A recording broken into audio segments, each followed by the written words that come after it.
So, where's the money? That's the first thing my mother said to me the morning after my 18th birthday. Not good morning. Not happy birthday, sweetheart. Not even a hug. Just, where's the money? And she was smiling when she said it. That tight, practiced smile she'd been perfecting my entire life. The one that never quite reached her eyes. The one that said, I need something from you, and I've already decided you're going to give it to me.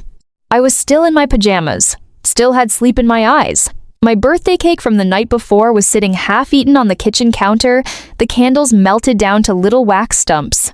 18 years old. As of yesterday. And already, before I'd even had my first cup of coffee, I could feel it, that familiar sinking in my chest.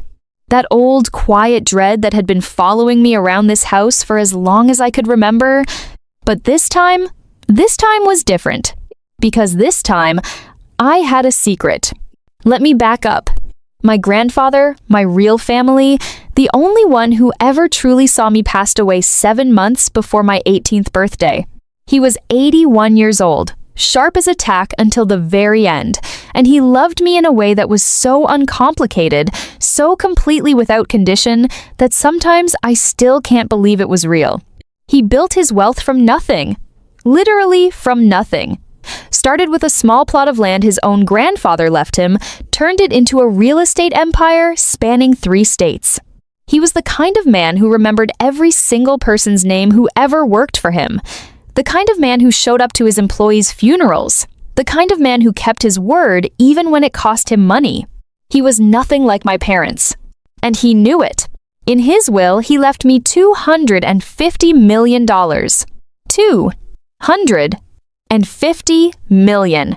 I remember sitting in the lawyer's office when those words were read out loud, and I couldn't hear anything for a full 30 seconds. It was like someone had pressed mute on the entire world. I just sat there, completely still, while the number rearranged everything I thought I knew about my own life. And then I looked at my parents, and I saw it. Not shock, not happiness for me, not even surprise, really. Relief. Pure, undisguised, almost desperate relief. And that was the first moment I understood that something was very, very wrong. My grandfather hadn't spoken to my parents in nearly 3 years before he died. I never fully knew why.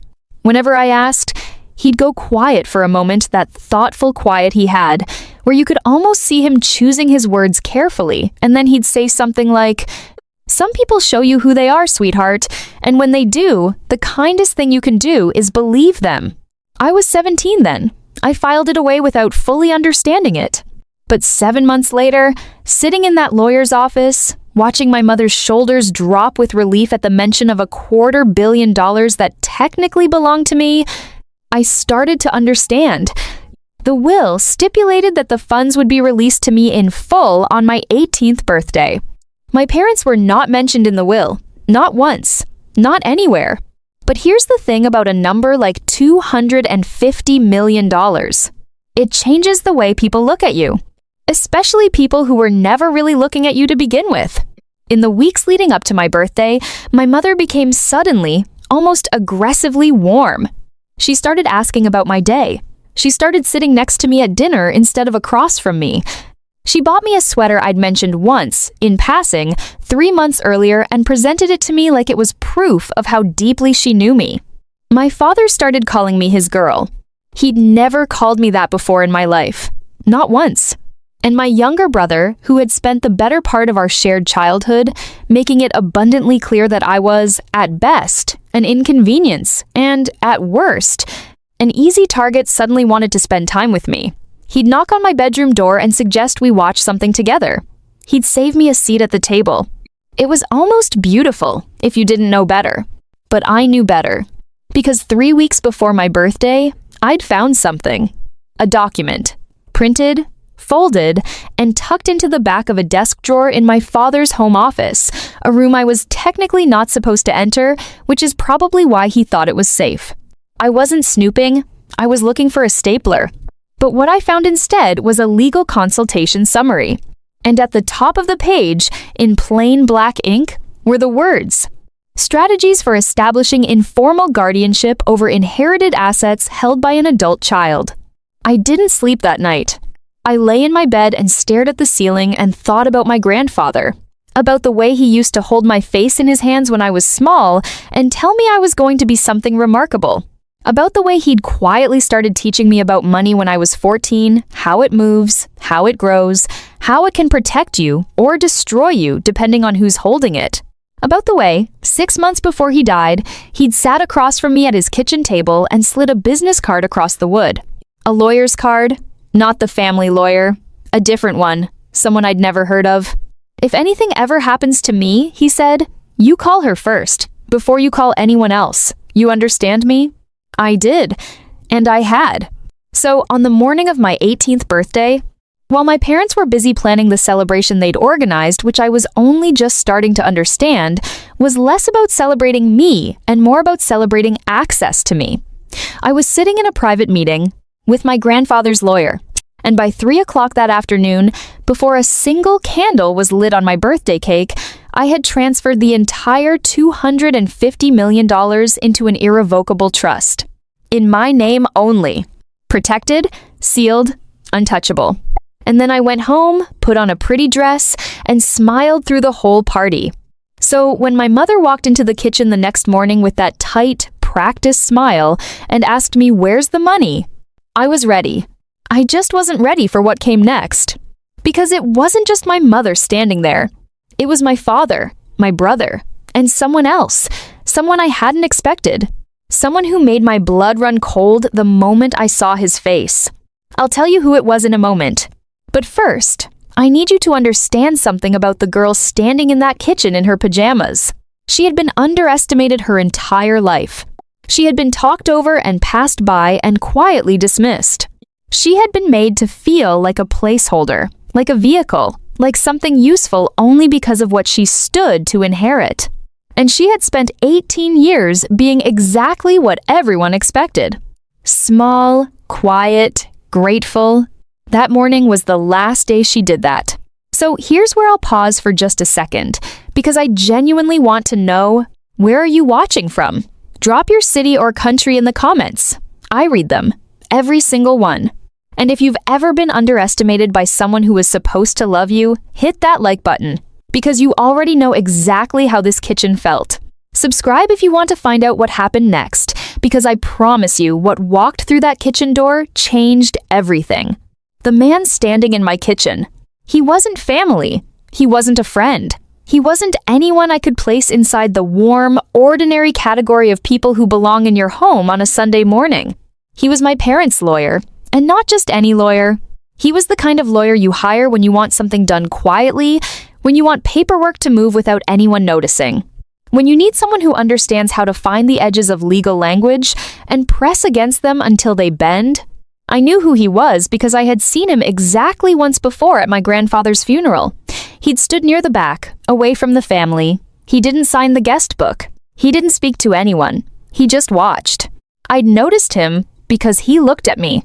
Not the way people look at a grieving granddaughter, not with sympathy or polite condolence. He looked at me the way someone looks at a problem they're trying to calculate. And now, here he was, in my kitchen, at 8:30 in the morning, the day after my birthday, holding a manila folder. I stood very still in the doorway. I have this thing I do when I feel threatened. I go completely calm on the outside. My voice flattens, my face smooths out, my breathing slows. It used to drive my mother crazy when I was a teenager. She'd be mid-argument, escalating, waiting for me to crack, and I'd just go quiet and still like a lake before a storm. She always mistook it for weakness. She was always wrong about that. So I stood there, completely calm, and I looked at the 4 of them arranged around my kitchen, my mother at the counter, my father at the table, my brother leaning against the far wall with his arms crossed, and this lawyer man standing just slightly apart from all of them, like he was here in a professional capacity and wanted to make sure I understood that.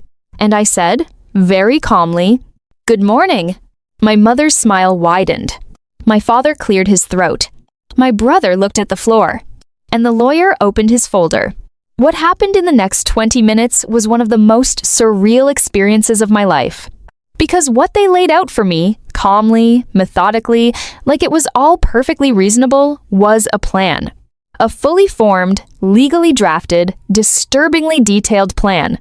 The idea was this: since I was newly 18, inexperienced, and emotionally vulnerable following the loss of my grandfather, their words, by the way, not mine, it would be in my best interest to place my inheritance under a family financial management structure, which meant, in plain language, hand the money to my parents to manage on my behalf. There was paperwork already prepared, signature lines already highlighted. The lawyer explained that this was a common arrangement, protective even, that many young inheritors made rash decisions and lost everything within years, that my grandfather would have wanted me taken care of. He actually said that my grandfather would have wanted this. The man who had given me a lawyer's card 6 months before his death, specifically so I could protect myself from this exact conversation. I had to press my feet into the floor to keep myself completely still. Here's what I noticed while the lawyer was talking. My mother was watching my face like a hawk, every flicker of expression, every breath, every blink. She was reading me the way she always had, looking for the moment I softened, the moment I got overwhelmed, the moment the pressure became too much and I cracked open and agreed to something just to make the discomfort stop. She had gotten a lot of things from me that way over the years. A dropped argument, a swallowed opinion, an apology I didn't owe. My father, meanwhile, was doing what he always did when my mother was running a play. He sat slightly behind her energy and let her lead, ready to add weight if needed, but content to let her do the work. He was the enforcer when necessary, the warm, reasonable voice when strategy called for it. Today, he was playing reasonable. "We're not trying to take anything from you," he said, in that voice he used when he wanted to sound like the adult in the room. "We just want to make sure you're protected." And my brother, my younger brother, who was 17, who had no legal standing in any of this, who had no reason to be present in this conversation at all, he wouldn't look at me. And that told me more than anything else in the room. Because here's the thing about my brother. He and I had never been close. Not really. There was always something performative about the way he treated me, like he was auditioning for a role our parents had written for him, and the role was favored child. He knew how to make them laugh. He knew how to make them proud. He moved through our family with an ease I had never managed, and for a long time I thought it was because there was something wrong with me. It took me years to understand it was because he was playing the game and I had refused to learn the rules. But that morning, watching him stand against the wall with his arms crossed and his eyes fixed firmly on the floor tiles, I saw something I hadn't expected. He looked ashamed. Not guilty enough to speak up, not brave enough to look at me, but ashamed. And that small observation cracked something open in my chest. Not softness, not forgiveness, but information. Because shame means conscience. And conscience means he knew on some level that what was happening in this kitchen was wrong. I filed that away. I would need it later. The lawyer finished his presentation and looked at me with patient, professional expectation. My mother leaned forward slightly. "So what do you think, sweetheart?" Sweetheart. She had called me that maybe 4 times in my entire life before the week of my 18th birthday. Suddenly, it was everywhere. Sweetheart this, sweetheart that. Like a costume she decided to try on and hadn't quite figured out how to wear. I looked at the folder on the table. I looked at the highlighted signature lines. I looked at my mother's face, that tight, bright, waiting smile. And I said, "Can I have a few days to think about it?" The smile didn't waver, but something behind her eyes shifted. "Of course," she said. "Take all the time you need." She said it like it was generous, like she was giving me something. What she was actually doing was calculating how much pressure she could apply before I broke. What she didn't know, what none of them knew, was that there was nothing left to apply pressure to. The money was already gone, already moved, already locked inside a structure that none of their paperwork, none of their planning, and none of their highlighted signature lines could touch. I had moved it 18 hours ago. But here's the question that kept circling in my mind as I nodded politely and said I'd think it over and watch the lawyer close his folder and my mother refill her coffee like everything had gone according to plan. How long had they been planning this? because that folder wasn't put together overnight. Those documents had been drafted, reviewed, revised. That presentation had been prepared. That lawyer had been briefed. This had been in motion for a long time, which meant the warmth of the past few weeks, the sweaters and the saved seats, and the My Girl was never a sudden change of heart. It was a campaign, a deliberate, calculated, long-running campaign to make me feel loved enough to comply. And the cruelest part wasn't even the money. The cruelest part was that for about 4 days in those weeks leading up to my birthday, about 4 quiet, stupid, hopeful days, I had let myself believe it was real. I had let myself think, maybe they're changing. Maybe we're finally becoming something. I had been 18 years old, and I had let myself hope. And sitting there in my pajamas, watching my mother sip her coffee with satisfaction, I made a decision. The kind that doesn't make a sound but changes absolutely everything. I was going to smile. And wait. And watch. But that afternoon, something happened that I had not planned for. Something that had nothing to do with money, or lawyers, or paperwork. And everything to do with a box I found in my grandfather's old things. A box my mother had apparently forgotten to hide. Let me tell you something about grief. Real grief. The kind that doesn't announce itself cleanly or arrive on a schedule. It hides.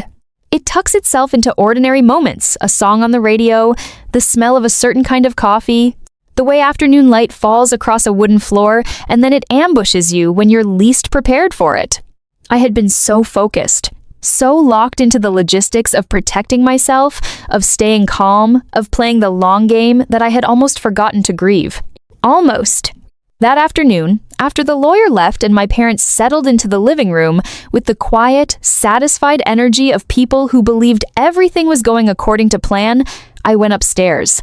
I told myself I was going to take a shower, clear my head, think through next steps. But something pulled me toward the far end of the hallway instead, toward the storage room, the one where my parents had put my grandfather's things after the estate was cleared. I don't know what I was looking for. Maybe nothing. Maybe just him, some trace of him in the cardboard boxes and bubble wrap, and the particular dusty quiet of a room full of someone's life, packed away. My grandfather had a smell, cedarwood and old books, and something underneath that I could never quite name, something warm and permanent, like the smell of a place you always felt safe in. I used to think I was imagining it, this specific, irreplaceable smell, but the moment I opened that storage room door, it was there, just faintly. Just enough, and it broke me open in about 4 seconds flat. I stood in the doorway and pressed the back of my hand against my mouth and breathed through it the way you do when you're trying to grieve quietly in a house where showing vulnerability feels dangerous. And then I went in. Most of the boxes were labeled in my mother's handwriting. Books, kitchenware, miscellaneous. She had packed up his entire life and labeled it miscellaneous. I pushed that thought down and kept moving. I wasn't even sure what I was doing, honestly. I just needed to be near something that had been near him. I needed 5 minutes of feeling like the world still contained some trace of the only person in my family who had ever truly been on my side. I was reaching for a box near the back one labeled office items when I noticed it. A smaller box, unlabeled, sitting slightly apart from the others, pushed against the wall behind a stack of books, like it had been placed there to be out of sight. I almost didn't pick it up, but something about the way it was positioned, not stacked, not organized, just hidden, made me stop. I pulled it out. It was a shoebox. Old. The corners worn soft with age, and across the top, in my grandfather's handwriting, that precise, old-fashioned cursive I would recognize anywhere. For my girl, when she's ready. My hands were shaking.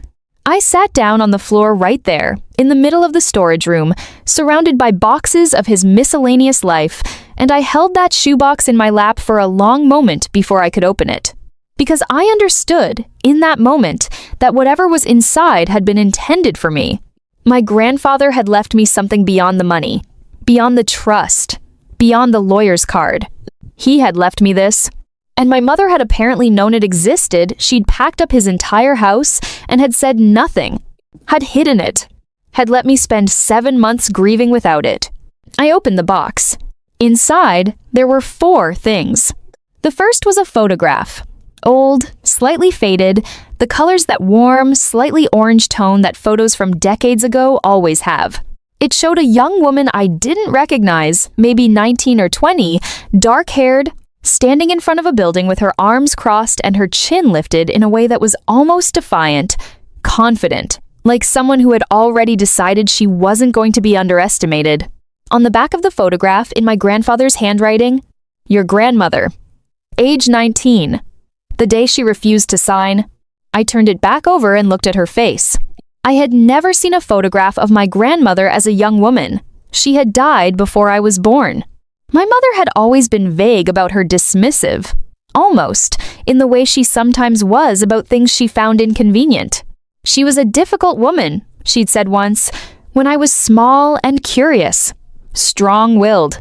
It wasn't always a good thing. I looked at the photograph again. This woman didn't look difficult. She looked like someone who knew exactly what she was worth.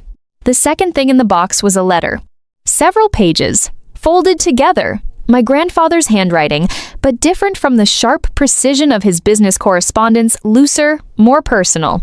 Like he'd written it over several sittings, like he'd stopped and started and come back to it. It was addressed to me. I'm not going to read you every word. Some of it is too private. Some of it is still too raw. But I'll tell you what mattered. What mattered was this. My grandfather had known for years exactly what my parents were. He hadn't cut contact with them impulsively or bitterly. He had watched, carefully and painfully, as 2 people he had once trusted revealed themselves to be something he couldn't excuse. He wrote about specific moments, things I had never been told, things that happened before I was old enough to understand where my parents had made choices that showed him, clearly and finally, what they were willing to do for money. He wrote about a business deal my father had sabotaged, a family member my mother had manipulated out of an inheritance years before mine. A pattern, long and deliberate and careful, of positioning themselves near wealth, and then quietly dismantling whatever stood between them and it. And then he wrote about me. He wrote that he had watched me grow up inside that house and had been afraid for me in a way he hadn't known how to voice when he was alive. He wrote that he saw, in me, something that my parents had never managed to extinguish, a kind of core steadiness, a quiet refusal to become what they were trying to shape me into. He called it dignity. He said, "They tried to make you small, sweetheart, and every time you stayed whole. I don't know if you know how remarkable that is. I need you to know." I had to put the letter down for a while at that point. I sat with my back against a box and my eyes on the ceiling, and I breathed. The third thing was a smaller envelope, sealed, with a name written on the outside. Not my name. My mother's name. And beneath it, in my grandfather's writing, "Give this to her only after you've secured everything, not before." I held it for a long time. I did not open it. Not yet. The fourth thing was a key. Small, brass, the old-fashioned kind with an ornate head, a small paper tag attached to it with a piece of string, and on the tag, an address I didn't recognize and 3 words. Everything she needs. I closed my hand around the key, and I sat there in that storage room, on the floor with a shoebox full of my grandfather's last words to me, and I let myself feel the full weight of what was happening. Not the money, not the lawyers, not the plan or the paperwork or the performance my parents had been running for months. Just this. Just the fact that a man who loved me had known I would need help, and had made sure quietly, carefully, from beyond his own death that I would have it. And then something shifted in me. Not anger, not yet. Something quieter than anger and more dangerous. Clarity. I understood now that this wasn't just about an inheritance. It never had been. This was about a pattern that had been running in my family long before I was born, a pattern of people being used, being maneuvered, being positioned, and then emptied out. My grandmother had refused to sign something at 19. I hadn't known that story. I hadn't been allowed to know it, but I knew it now. And I understood the way you understand things that land in your bones, rather than your brain, that whatever she had refused to sign, whatever line she had held, it had mattered. It had been the beginning of something.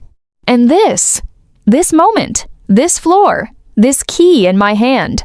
This was mine. I put everything back in the box carefully. Gently, I carried it to my room and slid it under my bed behind a row of storage bins where it would not be found. And then I went to the bathroom, washed my face with cold water, looked at myself in the mirror for a long moment, and made a list in my head. Address on the tag. Visit it. Sealed envelope. Hold it. Grandmother's story. Find it. Parents' plan. Let them believe it's working. I went back downstairs 40 minutes later. My mother looked up from the couch. You okay, sweetheart? You were up there a while. Just tired, I said. It's been a big few days. She nodded with practiced sympathy. Of course it has. Why don't you rest? We can talk about everything later this week. No rush. No rush. She was so confident, so settled into the certainty that I was going to comply eventually, that it was only a matter of patience and gentle pressure. She had no idea. She had absolutely no idea what was sitting under my bed, or what I was about to go find. Because the address on that key tag, I looked it up that night. And what I found there, what my grandfather had been quietly building for years, in secret, specifically for me, was something that changed the entire shape of what I thought was possible. The address on the tag was 40 minutes outside the city.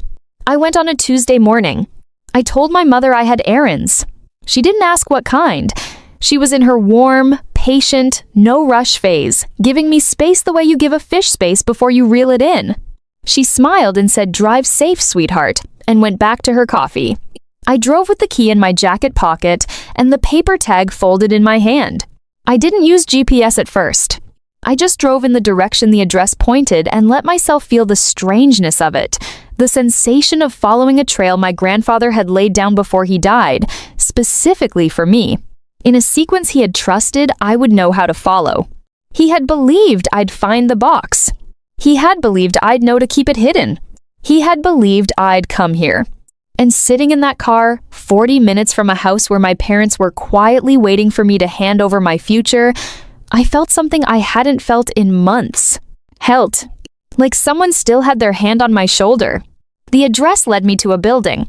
Not a house. Not a storage unit. Not anything dramatic or cinematic.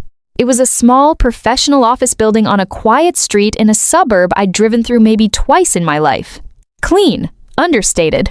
The kind of building that doesn't announce itself because it doesn't need to. There was a suite number on the tag. I went inside. The lobby was simple, a front desk, a waiting area with 2 chairs, a plant that was extremely well cared for. A woman sat at the desk. Late 50s, reading glasses on a chain around her neck, silver hair cut short and neat. She looked up when I came in. And before I could say a single word, she said, "You must be his granddaughter." Not a question. A recognition. Her name was Caroline. She had worked for my grandfather for 19 years. Not in his main business, his real estate holdings, his public-facing empire. In the quiet operation, she explained it to me over the next 2 hours, in this small conference room with a pot of tea between us and a thick folder of documents spread across the table, and I want to tell you that I held it together through most of it. I almost made it.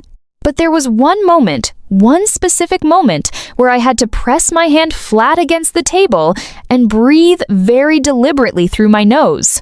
Because what she was telling me was so far beyond what I had expected that my body didn't quite know how to process it. Here is what my grandfather had built. 11 years ago, when I was 7 years old and had no concept of what any of this meant, my grandfather had begun quietly constructing a separate financial structure. Not the main estate, not the $250 million that had gone through the official will and the official probate process and the official lawyer's office where my parents had sat and felt that desperate, ugly relief. Something else. Something that existed in a different legal architecture entirely. Something structured through a series of holding companies, managed funds, and charitable vehicles that had been specifically designed by a team of lawyers and financial architects my grandfather had assembled over years to be invisible to anyone who wasn't meant to find it.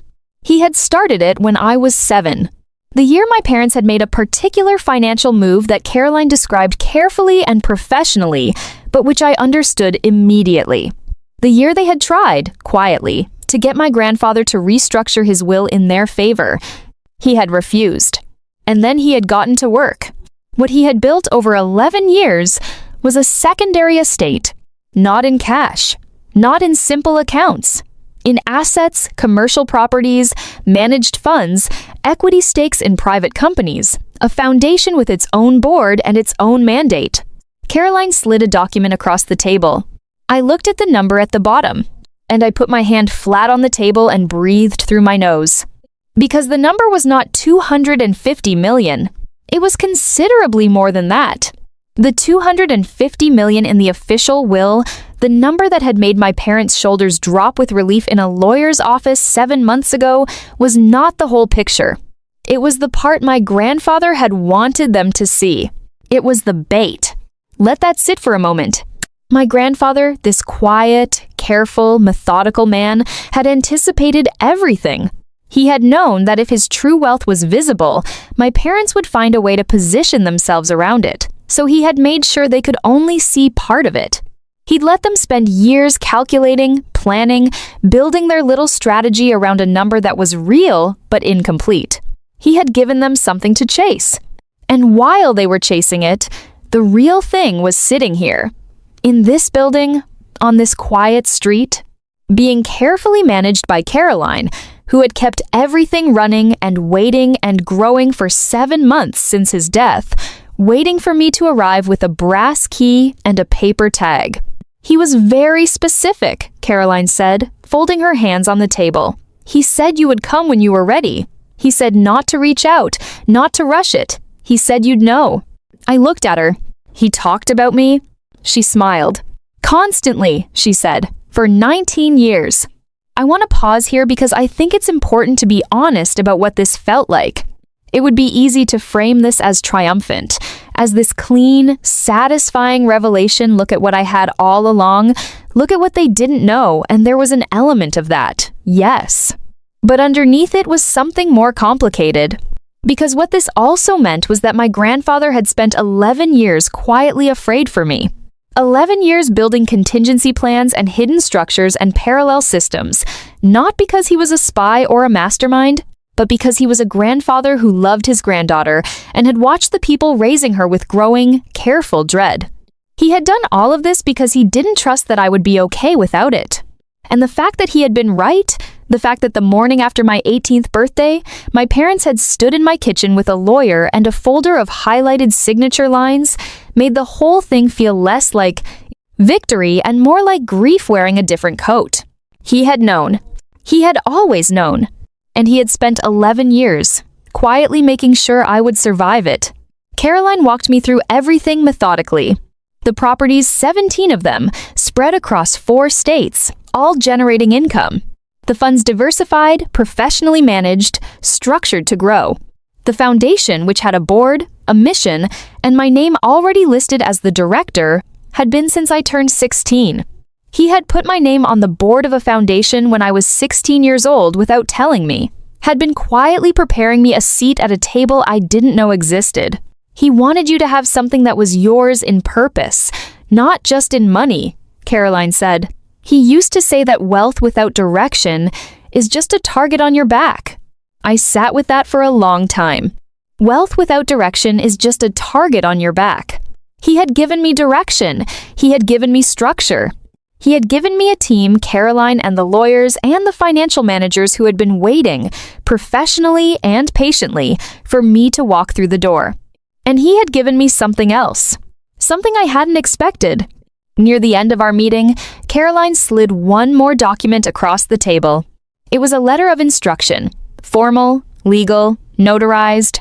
It outlined a specific sequence of actions my grandfather had recommended I take, not required. He had made that clear in the language, recommended in a particular order, at a particular pace.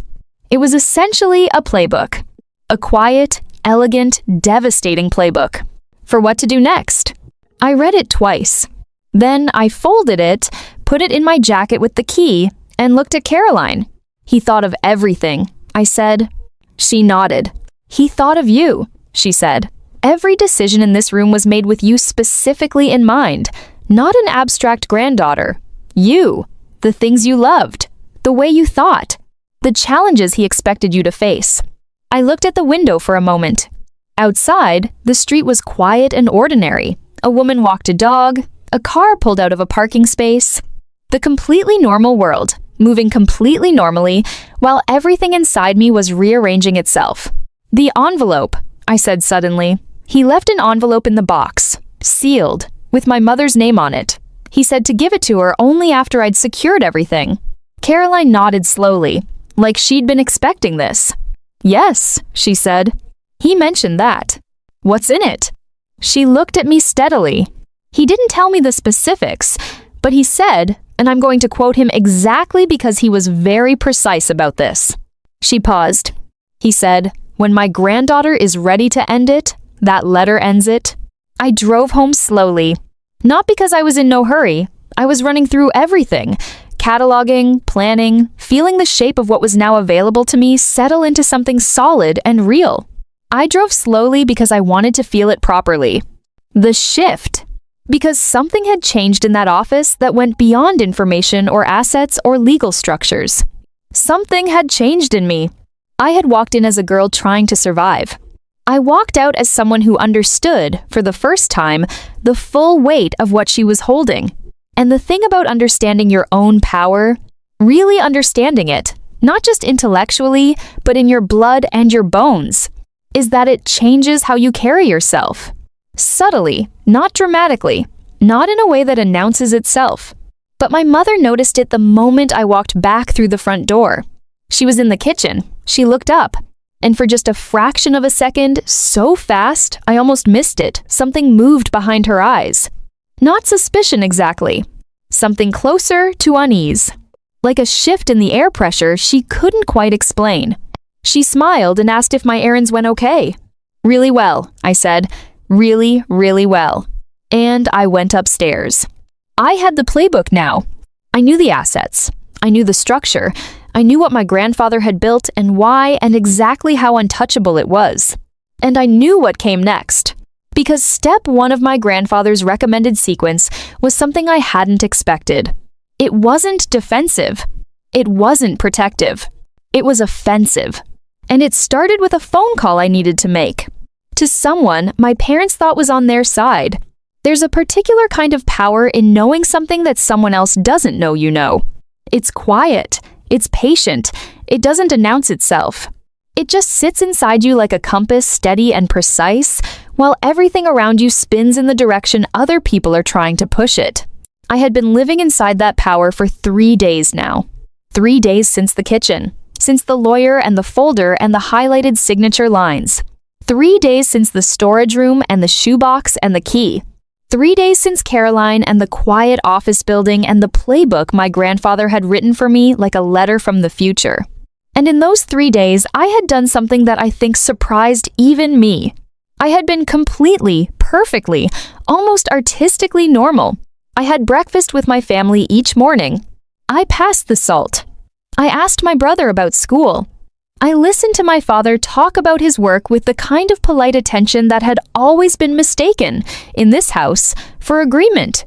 I let my mother call me sweetheart. Every single time. I watched her relax incrementally, day by day, meal by meal, as I gave her nothing to read, no resistance, no guardedness, nothing that might make her recalibrate. And all the while, underneath the normal, the plan was moving. Quietly, precisely, like a current beneath still water. Step 1 of my grandfather's playbook was a name. A specific name. Someone who had, on the surface, appeared to be aligned with my parents throughout the estate process. Someone who had been present at meetings, who had provided information, who my parents likely believed was an asset in their corner.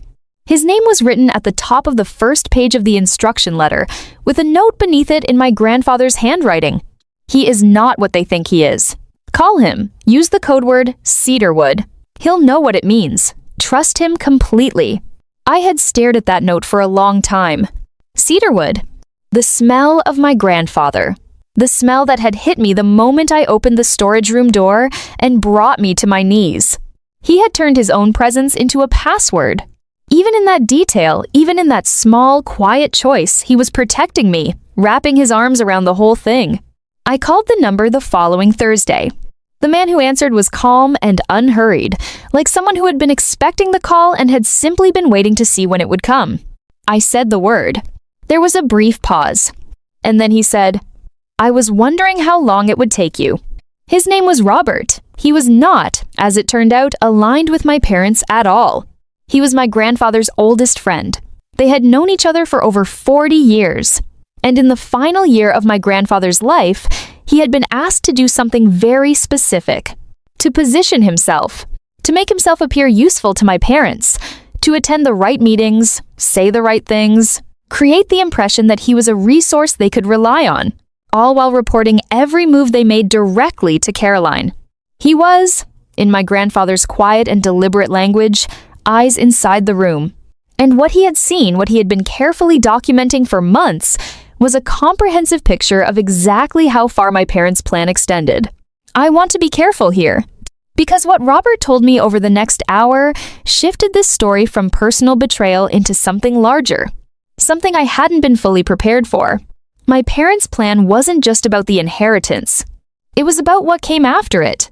See, $250 million is a significant amount of money, but my parents, and this is the thing that made my stomach turn in a way I'm still not entirely over, had been living beyond their means for years. Years.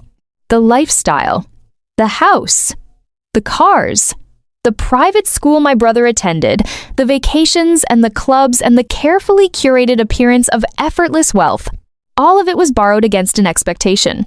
My expectation. They had been spending money they didn't have, leveraged against the inheritance they were certain was coming. And by the time I turned 18, the gap between what they owed and what they actually had was significant enough to constitute a crisis. They didn't just want my inheritance. They needed it. The plan with the lawyer wasn't about protecting me from making bad decisions. It was about using my assets as collateral to service their existing debt. If I had signed those papers, if I had handed control of that money over to their management structure, my inheritance would have been absorbed into their obligations within 2 years. Possibly less. Robert said this plainly, without drama. He wasn't performing outrage on my behalf. He was just telling me what he knew, the way someone tells you the weather. Clear and factual and giving you room to feel whatever you need to feel about it. I appreciated that. I sat with the phone against my ear and I let the full weight of it settle. All those years, all that performance of affluence, the school, the trips, the cars, the house that was always slightly too large for what any of us actually needed. It had been a fiction. A very expensive, very deliberate fiction built on the assumption that eventually there would be real money to back it up. My money. The money my grandfather had left for me. "How bad is it?" I asked. Robert told me the number. I won't say it here. I'll just tell you that it was large enough to explain everything. Every choice, every strategy, every sweetheart, and my girl, and saved seat at the dinner table. "They've been building toward this for at least 6 years," he said. "Probably longer. Your grandfather started suspecting around the time you were 12. 12? I was 12 years old when my grandfather started quietly building a parallel world to protect me from this. I had been a child. I had been eating breakfast at that kitchen table and arguing about homework and figuring out who I was. And all around me, invisible and patient and already in motion, was this. I thanked Robert. He told me to call any time. He said my grandfather had specifically asked him to remain available to me for as long as I needed. Another gift. Another quiet arrangement made in advance. I hung up and sat for a long time. And then I moved to step 2. Step 2 in the playbook was the most counterintuitive thing my grandfather had recommended. He didn't tell me to cut contact. He didn't tell me to confront anyone. He told me to invest. Specifically, to begin quietly and strategically deploying parts of the secondary estate into local businesses and community projects in the area where we lived. Not in my name. Through the foundation. Through the holding structures. Invisibly. At first, I didn't fully understand why this was step 2. Why not step 3 or 4? Why now, before anything had come to a head? Then, I read the note beneath the instruction. What they don't realize is that power in a community is different from power on a balance sheet. Build the first, and the second becomes unassailable. People who know you, who have been helped by you, who understand what you stand for, they become something no lawyer's letter can dissolve. Build your community before you need it. You'll understand why when the time comes. I read that 3 times. And then I got to work. Over the next 6 weeks, through Caroline and the Foundation's existing infrastructure, I began moving. A small business loan program for women-owned businesses in our area funded quietly, no fanfare. A grant to the local library, which had been facing significant budget cuts, anonymous. A partnership with a community legal aid organization that helped families navigate estate and financial disputes. That last one, I'll admit, was personal. But all of it was real. All of it was genuine. Not a performance, not a strategy in the cynical sense. My grandfather had always believed in this kind of investment. He had done it his entire life, and in choosing to do the same, I felt him in the decision in a way that steadied me. I was building something.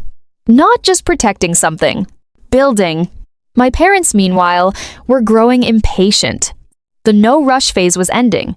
I could feel it at the dinner table, a subtle increase in pressure, like a barometric change before a storm. My mother started steering conversations toward the future, toward financial planning, toward how overwhelming it must be to manage so much responsibility so young. My father started leaving articles on the kitchen counter, things he'd printed out about young inheritors making poor decisions, about the importance of experienced guidance. My brother had started looking at me differently, not with shame anymore, with something more complicated, something that looked, if I was reading it right, like conflict. Like he was watching a situation he didn't fully endorse, but didn't know how to exit. Then came the dinner, the one my mother planned with great care and presented as a family conversation. She set the table properly, made the good food the meal she only cooked when she wanted something to feel significant, lit candles, put on soft music. And when we were all seated, she folded her hands on the table and looked at me with an expression she had clearly practiced. "We've been patient," she said, "and we love you, and we just want to talk honestly about next steps." She said, "We've been patient," like it was a sacrifice. Like restraining herself from taking my money for 6 weeks was an act of extraordinary generosity. My father nodded. Supportive, reasonable. My brother looked at his plate. And I looked at my mother across the candlelight and the good dishes and the careful staging of warmth she had constructed. And I made a decision about timing. Not tonight, but soon. Very soon. And as of that afternoon, it already had. I had received a phone call just hours before that dinner from Caroline. The community legal aid organization had processed their first 50 cases using the Foundation's grant funding. And one of those cases, one of those 50 quiet, ordinary people who had needed help navigating a financial dispute, was someone my parents knew, someone who now knew my name, someone who owed the Foundation owed me a very specific kind of gratitude, and who happened to sit on the board of the bank that held my parents' primary accounts. There's a moment in every long game where the momentum shifts. Not loudly, not dramatically. It doesn't announce itself with a crash or a confrontation or a scene. It's quieter than that. It's the moment when the person who thought they were hunting realizes slowly, privately, in the space between one breath and the next, that they have been standing in a trap the entire time. I didn't know exactly when my parents had that moment, but I know the week it happened, and I know what caused it. It started with the bank. The board member, the one whose case had been handled by the legal aid organization, the one who now knew my name and what the Foundation stood for his name, was never spoken between us directly. That's not how these things work. That's not how my grandfather had designed it to work. But what happened was this. My parents' primary bank, where the majority of their leveraged accounts were held, began a routine audit of their loan portfolio. Routine. That was the word used. And technically, it was true. Banks conduct these reviews regularly. It wasn't targeted. It wasn't punitive. It was simply thorough. And when you are living a financial fiction, when the gap between what you owe and what you actually have is the size of a small chasm, papered over with assumptions and expectations, and the belief that a young girl's inheritance will arrive on schedule to fill it. Thorough is the last thing you want. I wasn't in the room when my father got the call, but I was in the house. And I heard it. Not the words he had taken the call in his office with the door closed, but I heard the quality of the silence afterward. The specific, heavy quality of silence that fills a space when someone has just received information that restructures everything they thought was stable.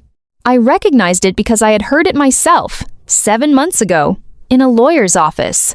I went to my room. I sat on the edge of my bed, and I waited. What followed was 3 days of carefully suppressed panic.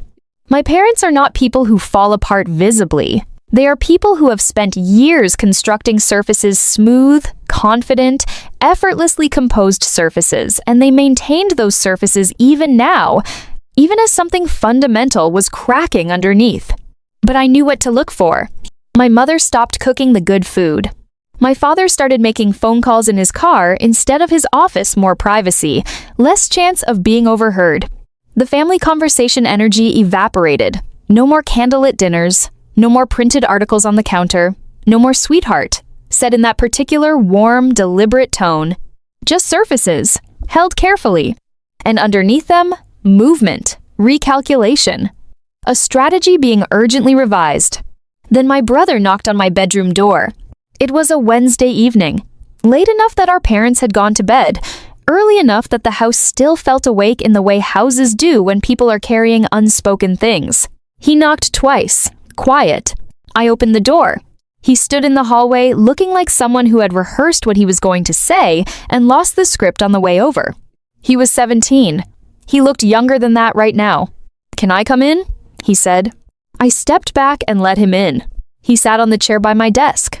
I sat on the bed. We looked at each other across the small geography of my room, and for a moment, neither of us said anything.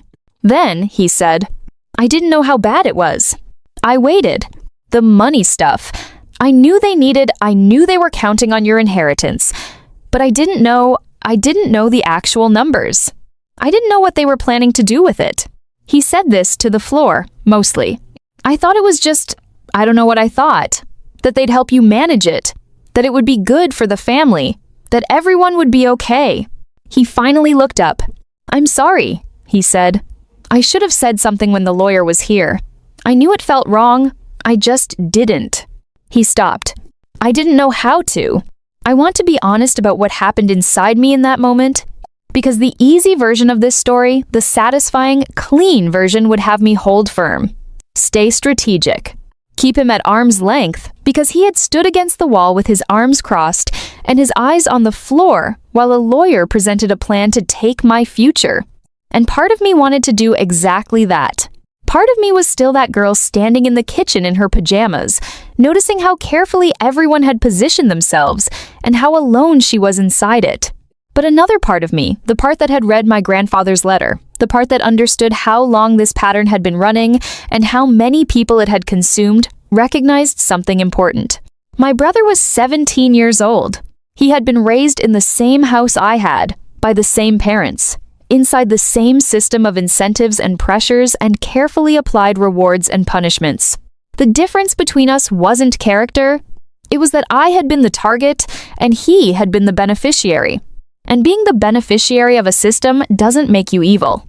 It makes you complicit only if you choose, once you understand, to keep participating. He was here, in my room, at 11 o'clock on a Wednesday. He was choosing. "I know," I said. He looked at me. "I know you didn't know the full picture, and I know it was complicated." I paused. "But I need to ask you something, and I need you to be honest with me. Not careful, not strategic, honest." He nodded. "Are you with them, or are you with me?" The question sat in the air between us. He didn't hesitate. "You," he said. "I'm with you." I looked at him for a long moment. And then I told him. Not everything. Not the secondary estate, not the full playbook, not the depth of what my grandfather had built, but enough. Enough for him to understand the shape of what had been done and what was coming.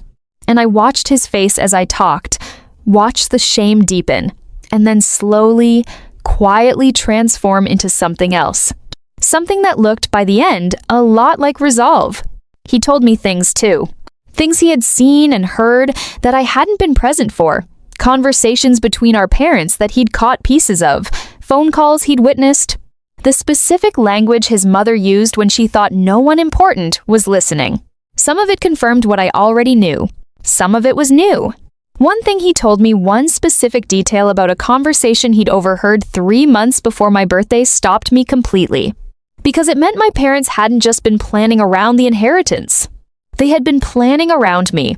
Around my personality, my tendencies, the specific ways I responded to pressure and warmth and guilt. They had discussed, in strategic terms, how to handle me, what would work and what wouldn't, how long it would take. I sat with that for a moment. Then I said, "Thank you for telling me." And I meant it. Not for the information, specifically. For the trust, for the choosing. My brother left my room a little after midnight. He paused in the doorway and looked back at me. "What are you going to do?" he said. "What needs to be done?" I said. He nodded, and he went to bed. The following Monday, my parents made their next move. Faced with the bank's audit and the quiet tightening of their financial situation, they shifted strategy. Instead of the gentle patient pressure they'd been applying since my birthday, they escalated. My mother sat me down and dropped the warmth entirely. For the first time since all of this started, she spoke to me without the soft voice, without sweetheart. She laid it out plainly. The family was in a difficult position. There were financial obligations that needed to be met. I was sitting on a significant inheritance that was, by any reasonable measure, more than I could possibly need.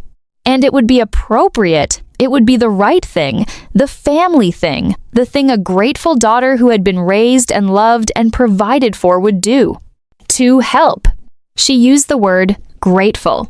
She had raised me in a house where I had spent 18 years feeling like a guest who hadn't quite earned her keep, and she used the word grateful.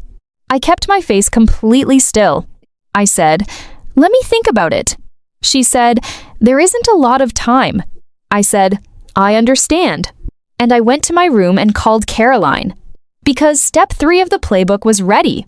It had been ready for 2 days. I had been waiting for this moment, waiting for them to drop the performance and show me the real pressure underneath, because my grandfather had specifically noted in the instructions that this was the moment to move. Not before. Wait until they show you the real face. He had written, "They will eventually. Pressure always reveals. When they stop performing and start demanding, that's when you know the stage is set." The stage was set. Step 3 was elegant. Through the foundation, through the holding structures, through channels that were entirely legal, entirely documented, and entirely untraceable back to me directly. We made an offer on a property. A specific property. The commercial building that served as the primary collateral on my parents' largest outstanding loan. Not to take it from them, they didn't own it. But the owner, an older gentleman who had been looking to exit his real estate holdings for 2 years and hadn't found the right offer accepted within 48 hours. Which meant the collateral structure on my parents' loan had just changed hands. To an entity that reported ultimately to me. They didn't know that yet. They wouldn't know for a little while longer. But the walls had moved. Quietly, invisibly, without a sound. And on the same day that offer was accepted, something else happened. Something I hadn't planned. Something my grandfather hadn't included in the playbook because he couldn't have known it would come. A journalist called The Foundation. Not about my family, not about the inheritance, not about any of this. She was writing a story about the community legal aid grant, about the 50 cases that had been helped, about what the foundation was doing in the area. A good story, a real story. A story about a young woman who had quietly invested in her community. She wanted to know if the foundation's director would be willing to speak on the record. I sat with the phone in my hand, and I thought about visibility, about how my grandfather had told me to build community before I needed it, and power in a room full of people who know your name and know what you stand for is another kind entirely. I called Caroline. Tell her yes, I said. There is something profound about being seen. Really seen. Not performed at, not managed, not strategically warmed up and carefully handled, and called sweetheart in a voice that means something else entirely. Just seen. For who you actually are. What you've actually built. What you actually stand for. I had spent 18 years in a house where nobody saw me. And in the space of one phone call, one quiet yes to a journalist I had never met, I was about to step into a version of my life where that changed permanently. I didn't fully understand that yet, sitting in my room with the phone in my hand. But I was about to. The journalist's name was Diana. She was in her mid-30s. Sharp, warm, the kind of person who makes you feel like the conversation matters because for her, it genuinely does. She had been covering community development and philanthropic work for several years. She had found the foundation through the legal aid organization. One of the caseworkers had mentioned the grant in passing, the unusual size of it, the absence of any fanfare around it. That absence had caught her attention. Most foundations want visibility, she told me when we met. They want their name on things. You gave a significant amount of money to an organization that helps families fight financial exploitation and asked for nothing in return. No press release, no naming rights, nothing. She looked at me across the coffee shop table. That's unusual. I wanted to know why. I had thought carefully about what to say and what not to say. I was not going to talk about my parents. Not yet. Not here. Not in a way that was reactive or emotional, or that could be characterized as a family dispute dressed up as something larger. What I was going to do was talk about the foundation, about what my grandfather had believed, about what I believed, about why a young woman who had just turned 18 had chosen to invest quietly in the community around her, rather than as the world tends to assume young inheritors will do spend, perform, and disappear into the comfortable fog of her own privilege. I was going to tell a true story. Just not all of it. Not yet. The interview lasted 2 hours. Diana was good at her job. She asked questions that started broad and moved inward gently, professionally, without the sensation of being pried open. She asked about my grandfather, about what he had taught me, about the philosophy behind the Foundation's approach to anonymous giving. I talked about him honestly. About his belief that money was a tool, not an identity, that wealth accumulated through community should flow back through community, that the most powerful investment you could make was in people who had been systematically denied access to the resources they needed to advocate for themselves. I talked about the legal aid grant specifically about why that cause mattered to me. About how many families lost everything, not because they lacked intelligence or capability, but because they lacked access to the right information at the right moment. I was careful with every word, but I was also, for the first time in a very long time, completely honest. And there is something about honesty, real, unperformed, unstrategic honesty that reads differently than anything else. Diana felt it. I could see it in the way she leaned forward slightly as we talked, in the way she stopped consulting her notes. She was just listening. The article came out 12 days later. I didn't know exactly when it would publish. I had gone back to my life, the surface life, the breakfast table, and the past salt, and the careful performance of a girl still thinking things over, and I had almost let myself forget about it. Almost. Then my phone buzzed at 7 in the morning with a message from Caroline. It's up. Read it. I sat up in bed and opened the link. The headline was this: At 18, she's already quietly changing her community and she doesn't want any credit for it. I read it twice. Then I sat with my phone in my hands and felt something move through me that I struggled, then and now, to name precisely. It wasn't pride exactly. It was more like recognition. Like looking in a mirror and seeing, for the first time, a reflection that actually matched the person looking. Diana had written it beautifully, carefully. She had captured something true about the Foundation's work, about my grandfather's philosophy, about the specific kind of quiet intention behind what we were doing.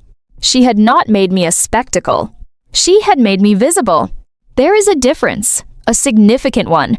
By 9 o'clock that morning, the article had been shared widely.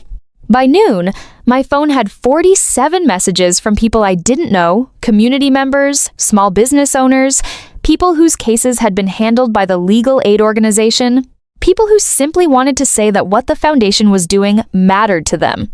By mid-afternoon, 2 local news stations had reached out for follow-up interviews.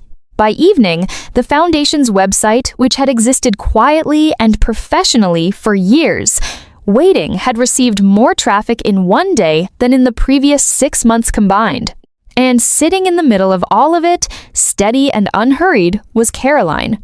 Managing, responding, directing, exactly as she had been trained to do. Exactly as my grandfather had prepared her to do. My parents saw the article at breakfast. I know because my mother's coffee cup stopped halfway to her mouth. She read it at the kitchen table while I ate toast, and looked at my phone and pretended to be reading something unrelated. I watched her read it in my peripheral vision. I watched the moment she reached the part about the foundation, about the director, about me.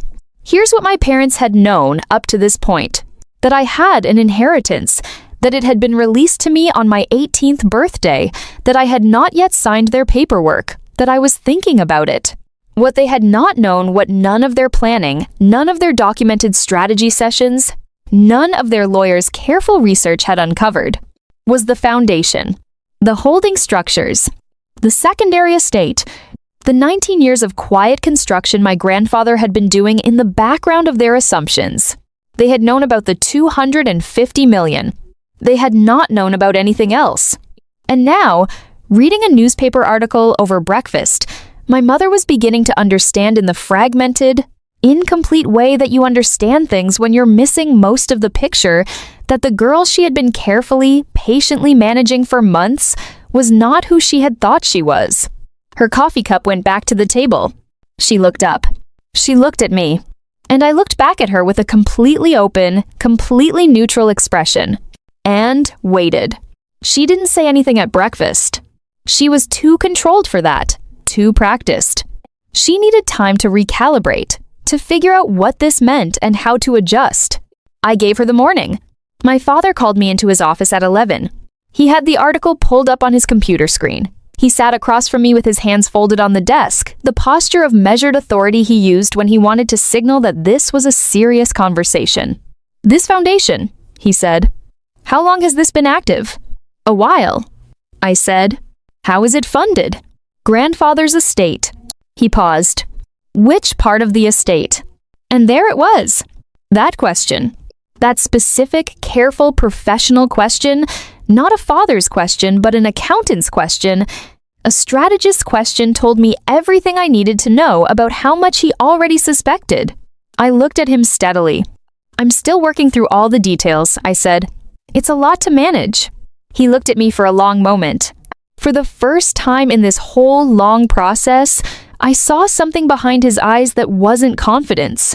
It was the beginning of doubt. That evening, I received a call from Robert. My parents had reached out to their lawyer. They wanted a full investigation of my grandfather's estate, every entity, every holding structure, every foundation and fund and subsidiary that could be connected to his name. They were starting to understand that the picture was larger than they had been shown. And they were frightened. Robert said this calmly, the way he said most things. But then he said something else. He said, "They also called someone else, someone you need to know about." He told me the name. And for the first time in weeks, the first time since the kitchen, since the shoebox, since Caroline's conference room, I felt something cold move through me. Because the person they had called was not a lawyer, not a financial advisor, not anyone in the professional infrastructure of their crumbling plan. It was a family member, a distant relative on my mother's side, someone I had met perhaps twice in my life. Someone who, Robert explained carefully, had a particular kind of social standing in our extended family network. Someone who knew people, who could apply a specific kind of pressure that legal and financial channels couldn't. They were going to try to make this a family matter, a public one. They were going to try to embarrass me into compliance. I sat with that for a long time, because this was the part of the playbook my grandfather had flagged specifically. He had written and I had read this line so many times by now that I could recite it. They will eventually try to use the family, the extended network, Shame is their last tool when strategy fails. Do not be ashamed. You have done nothing wrong. When they reach for shame, that is when you know they have nothing left. When they reach for shame, they have nothing left. I read it again that night, sitting on my bed with the playbook open in my lap. And I understood something my grandfather had understood long before me. Shame only works if you believe you've done something wrong. I hadn't. Not one thing. The family relative called 2 days later. An aunt of sorts, my mother's cousin technically. She had a loud, warm, socially confident manner that I recognized immediately as its own kind of performance. The performance of the family elder. The one who gets to speak the hard truths. The one whose opinion carries the weight of lineage. She said she was calling because she was concerned. She had heard things. About the inheritance, about the foundation, about the way I was apparently handling things without consulting my family. She said this, like without consulting, my family was a kind of moral failure. She said my grandfather would have wanted me to be supported, to lean on the people who loved me, that going off on my own, building things, making decisions, talking to journalists. It worries us, she said. You're very young, and you're very alone in all of this. I let her finish. Then I said, very calmly, thank you for calling. I really appreciate you reaching out. Long pause. Is there anything specific you'd like to discuss? She pivoted immediately to the question of the family's financial situation. Of course she did. She framed it as concern, as family solidarity, as the kind of thing that good families do for each other. And I listened to every word. And then I said, I'll keep all of this in mind. I'm in the middle of some things right now, but I'll be in touch soon. She didn't like that. But there was nothing she could do with it. I hung up and called Caroline. It's time, I said. She knew what I meant. We had discussed this moment, planned for it. The playbook had a specific final sequence, and we had been building toward it for weeks. The letter? She said. Not yet, I said. First, the meeting. Because before the letter, before the sealed envelope with my mother's name on it, there was one more thing that needed to happen. One final piece of the sequence my grandfather had designed. One moment where everything that had been moving quietly underground would surface. Where the invisible would become visible. Where my parents would understand, completely and finally, the full shape of what they had been standing inside. I asked Caroline to set it up. A meeting, formal, at the Foundation's office. My parents, invited by letter, professional and courteous. The letter would state simply that I was ready to discuss the financial situation and that I believed the setting was most appropriate for a productive conversation. They would come. They were desperate enough to come. And when they walked into that office and saw what was waiting for them, the documents, the structures, the full picture laid out with the quiet precision my grandfather had spent 11 years constructing, they would finally understand. Not just that the plan had failed, but why it was always going to. I sealed the invitation that evening. My brother helped me address it. He sat at my desk with a pen and the envelope and looked up at me before he wrote. Is this the end? He said. I thought about it honestly. It's the end of one thing, I said, and the beginning of something else. He nodded and wrote the address in careful, steady letters. The morning of the meeting, I woke up early. Not because I had set an alarm, because I was ready. There's a difference between those two things that I think only makes sense if you've ever spent a long time waiting for something, not impatiently, not anxiously, but with the kind of deep, grounded patience that comes from knowing exactly what you're doing and exactly why. I lay in bed for a few minutes and looked at the ceiling. I thought about my grandfather, about his hands, large, careful hands, the kind that had built things and fixed things and had held my face when I was small. About the way he used to say goodbye to me at the end of visits. Not a quick hug, a real one, the kind that lasted long enough to mean something. About a man who had spent 11 years quietly building a world for a granddaughter he was afraid for. About everything he had done so that this morning could exist. I'm ready, I said quietly, to the ceiling, to him. And I got up. I dressed carefully. Not to impress, not to perform. To show up as myself, completely and without apology. Dark trousers. A cream blouse.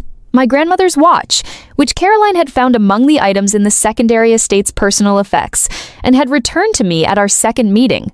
Old gold, simple face, a small scratch on the crystal that hadn't been repaired. I put it on my wrist and felt the cool weight of it settle. 2 women, 2 generations apart, both of whom had refused to sign. My parents were quiet at breakfast. They had received the formal invitation 3 days earlier and had spent those 3 days in a state of carefully maintained composure that I recognized as the surface version of significant internal turbulence. They had accepted. Of course they had accepted. Because at this point, their financial situation was pressing enough, and their understanding of what I actually held was incomplete enough, that they still believed there was something to negotiate. Some version of this meeting where they walked out with something. My mother wore her best blazer. My father had his leather portfolio on the table beside his coffee, the one he used for serious meetings. They were dressed for a negotiation. They didn't know they were dressed for a reckoning. My brother came downstairs as I was gathering my things. He was not coming to the meeting. We had discussed this. His role was not to be present for the confrontation. His role was something quieter, something more important in the long run. His role was to be the person in this family who chose differently. He stood in the kitchen doorway and looked at me. He said nothing, just gave me a single small nod. I nodded back, and I picked up the sealed envelope, my mother's name, in my grandfather's handwriting on the front, and I walked to the door. The foundation's office looked different with my parents in it. Not physically different. Same conference room, same table, same carefully tended plant in the corner that I had noticed the first time I walked in and found quietly reassuring ever since. But the energy of the room was different. Because Caroline was there. And Robert was there. And 2 of the foundation's legal team were there. And I was there. And my parents walked in expecting to sit across from their 18-year-old daughter. And instead sat across from something they had never prepared for, a table. And on the table, organized with the quiet precision of 19 years of careful work, was the full picture. I let the lawyers walk them through it. I had decided this deliberately, not because I couldn't speak for myself. I could, and I would, but because I understood that the information would land differently coming from professionals in a formal setting than it would coming from the daughter they had spent months trying to manage. I wanted them to understand this was not personal. It was structural. It had always been structural. My grandfather had not left behind a tantrum. He had left behind architecture. The first document was the trust. The $250 million, formally and irrevocably protected. The lawyers explained the structure, the legal protections, the management framework, the specific provisions that made it inaccessible to any third party without my explicit consent. My father opened his mouth. The lawyer continued. The second set of documents was the secondary estate. I watched my parents' faces as the full scope of it was laid out. The properties, the funds, the equity stakes, the foundation, the number. I watched my mother's face specifically. She is a controlled person, a practiced person. She has spent decades maintaining surfaces. But there are things that break through surfaces. And the number broke through. Her face didn't crumple. She didn't gasp. But something behind her eyes, something she had been carrying for months, maybe years, the certainty that she understood the situation, that she had correctly calculated the angles, that she knew what she was dealing with, went out. Like a light. My father recovered faster. He leaned forward. His voice was measured. How long has this existed? 11 years, Caroline said. He absorbed that. 11 years. He did the math. I watched him do it, watched the calculation move across his face as he understood that my grandfather had begun building this when I was 7 years old. That by the time my parents had started their own planning, their own positioning, their own careful long game, the counter game was already a decade ahead of them. He sat back and said nothing. Then I spoke. For the first time since we'd all sat down, I had thought about what I wanted to say for a long time. I had written drafts in my head. Elaborate ones. Speeches that covered every grievance, every moment, every specific instance of being managed and handled and underestimated. I had decided against all of them. Because I didn't want a speech. I wanted truth, simple and direct. I'm not going to pretend, I said, that I don't know what has been happening. I know about the debt. I know about the loan structure. I know about the plan you came to me with the morning after my birthday. And I know how long it had been in motion. I paused. I'm not here to humiliate you. That's not what this is. My mother looked at me. Her expression was something I had never seen on her face before. Not anger, not calculation. Something almost like seeing. Like she was looking at me, actually looking at me for possibly the first time. Grandfather spent 11 years making sure I would be okay, I said. He did it because he loved me, and because he knew something about this family that he tried in every way he could to protect me from. I let that land. I have read everything he left me, every word, and the thing that stays with me, the thing I keep coming back to, is that he never said anything bitter about either of you. Not once. He was sad. He was worried. But he wasn't bitter. I looked at both of them. I'm trying to be like him. My mother's jaw tightened. Not in anger, I think. In something closer to shame. Real shame. The kind that doesn't perform itself. The kind that lands in the body. My father's eyes had dropped to the table. I continued. The debt situation is going to need to be addressed. That's real, and it doesn't disappear. But it will be addressed honestly through proper channels, proper restructuring, not through my assets, not through my inheritance, not through any arrangement that puts my financial future under anyone else's control. I folded my hands on the table. The foundation will continue its work, my grandfather's legacy will continue, and I will continue as the person he raised me to be, not the person that was convenient for you. Silence, the kind that has weight. Then I picked up the envelope, my mother's name, my grandfather's handwriting. I slid it across the table. She looked at it. She looked at me. He left this for you, I said. He asked me to give it to you only after everything was secured. It's secured. Her hand moved toward it slowly. She picked it up. She held it for a long moment without opening it. And I was not expecting this. I want to be honest about that.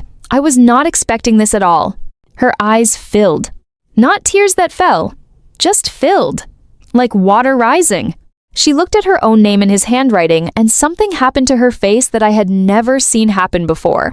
She looked, for just a moment, like a person who had lost something a long time ago and had been pretending, ever since, that she hadn't.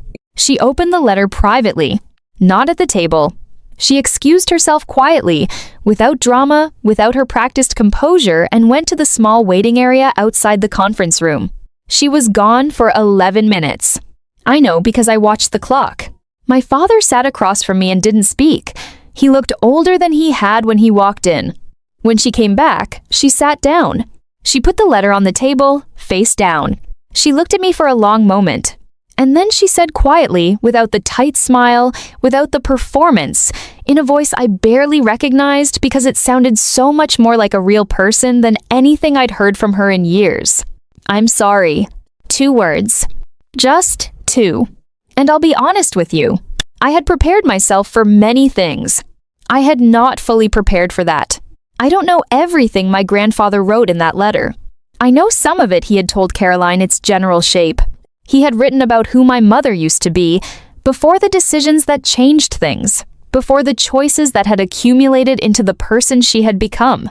He had written about what he had hoped for her, about grief and regret, and the specific tragedy of watching someone choose a smaller version of themselves over and over until the original version becomes hard to find. He had not excused anything, but he had because he was who he was, because he was the kind of man who could hold both truth and grace in the same hand. He had forgiven her, and somehow, coming from him, after everything, after his death and his absence and the 11 years of quiet protection and the sealed envelope sitting in a shoebox, it landed. I am not going to tell you that my family transformed that day. That would not be true. Some things, once broken, don't reassemble into what they were. And some things that reassemble become something different, not worse necessarily, but different, changed in the break. What I will tell you is this. My parents began the process of properly restructuring their debt. through legitimate channels, without my assets involved in any way. My father, in the months that followed, made choices I had not expected of him. Quiet ones, the kind that don't announce themselves. He downsized some things. He had some difficult conversations I was not present for but heard about through my brother. He started, slowly and imperfectly, trying to become someone he could look at squarely. My mother and I are not close. I don't know if we will be. But something shifted in her after that letter. Something settled. Like a person who has been holding a position for so long that when they finally release it, the exhaustion of the holding becomes visible all at once. She stopped calling me sweetheart. She started calling me by my name. And somehow, that small, quiet change felt more real than anything else. My brother and I talk every week now. Sometimes more.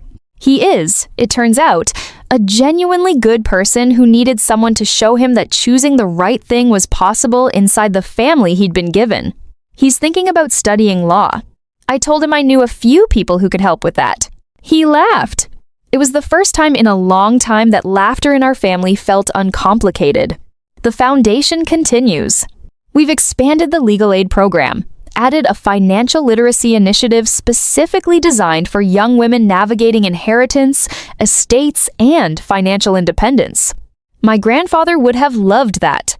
I feel him in the work constantly, in the decisions, in the moments when something difficult has to be chosen and I hear, clearly and without ambiguity, his voice in my head. Some people show you who they are. When they do, believe them. And the other one. The one I return to most. They tried to make you small, and every time, you stayed whole. I am not the girl who stood in the kitchen in her pajamas anymore, but I haven't forgotten her. I visit her sometimes, in memory that 18-year-old with sleep in her eyes and a secret she hadn't told anyone yet, pressing her feet into the floor to stay steady while the world tried to rearrange itself around her. I'm proud of her. I'm proud of what she held on to when everything was trying to take it from her. And I'm proud of what she built with what she was given. Not just the money. Not just the structures and the foundations and the assets. The other things. The things my grandfather was really leaving me when he left me all the rest. Dignity. Clarity. The knowledge that being underestimated is not the same as being small. Those things. Those are the inheritance that matters. So let me ask you something before I go. Have you ever been underestimated by someone who was supposed to protect you? Have you ever been in a room where everyone assumed they knew exactly what you would do, and you knew something they didn't? Have you ever had to be patient when every part of you wanted to speak? If you have, drop it in the comments. Tell me your story. Even just one word of it, because I read every single one. And I want you to know, you staying whole through it, that's not a small thing. That is everything. If this story moved you, if it made you feel something real, give it a like. It takes 1 second and it means more than you know. Subscribe if you want to stay. There are more stories coming real, raw, and told the way stories deserve to be told. Late at night, honestly, without the performance. Share this with someone who needs to hear it. Someone who's been in that kitchen. Someone who's pressing their feet into the floor right now trying to stay steady. They need to know they're not alone. And if you want to keep watching right now, the next story is already waiting for you. It's about a woman who discovered, on her wedding day, that the man she was marrying had never told her the truth about who he was. And what she did in the 48 hours that followed. That one will stay with you. Thank you for being here. Truly.